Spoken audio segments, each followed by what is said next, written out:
Well, hello.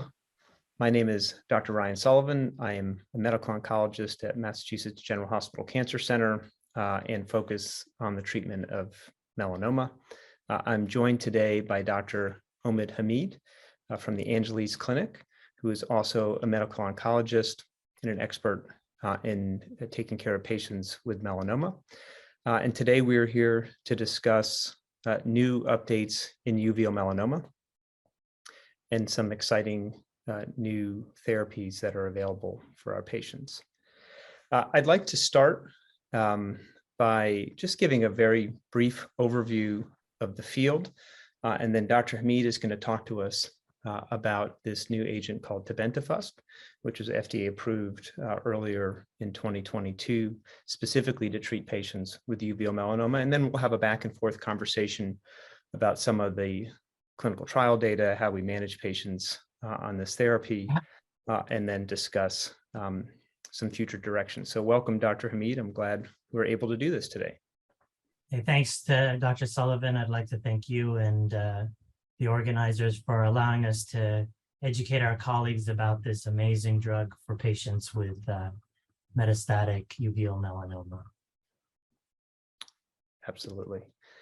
Well, I think it's important to set the stage for why we're here to talk about metastatic uveal melanoma. Uveal melanoma is the most common tumor of the eye in adults.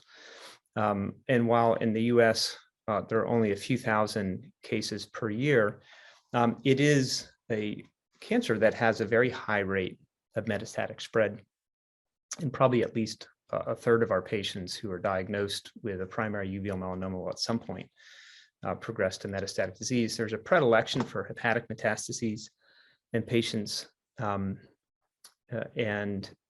as a result of that, patients generally present with fairly advanced metastatic disease.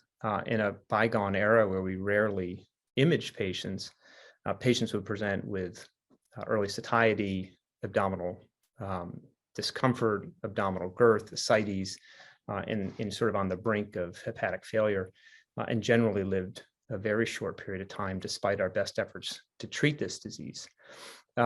Over the past decade or decade and a half, there's been a tremendous improvement in the management of melanoma generally, and we have a number of new therapies, both therapies that target various immune regulatory components, as well as therapies that target BRAF for cutaneous melanoma.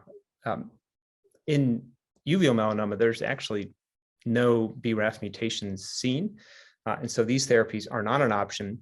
And while immunotherapy can be used, it's generally less effective in patients with uveal melanoma than other subtypes of melanoma, specifically cutaneous melanoma, likely because there's not the same tumor mutational burden, which we see in cutaneous melanoma related to UV exposure and UV damage. And then also, probably as a consequence of that, there isn't the same robust immune response in the tumor microenvironment, and thus likely driving the tumor to utilize things like PD-L1 and PD-L2 to defend itself against the immune response. And so in blocking PD-1 or even CTLA-4, we just don't get the same response rates that we see in patients with uveal melanoma.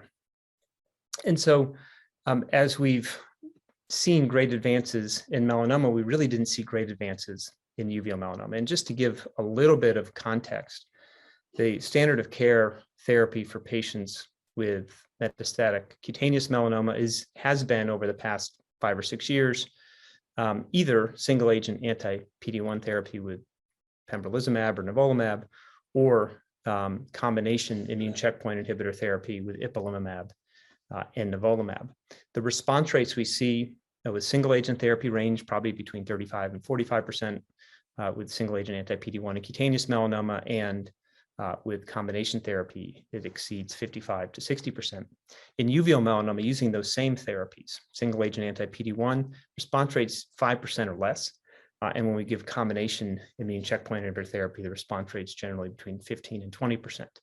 So not nothing, certainly with combination therapy, but far less than what we would see in cutaneous melanoma. And so there's a great need to develop better therapies for this disease. Up until recently, there had been no therapy that had been developed and approved specifically for uveal melanoma.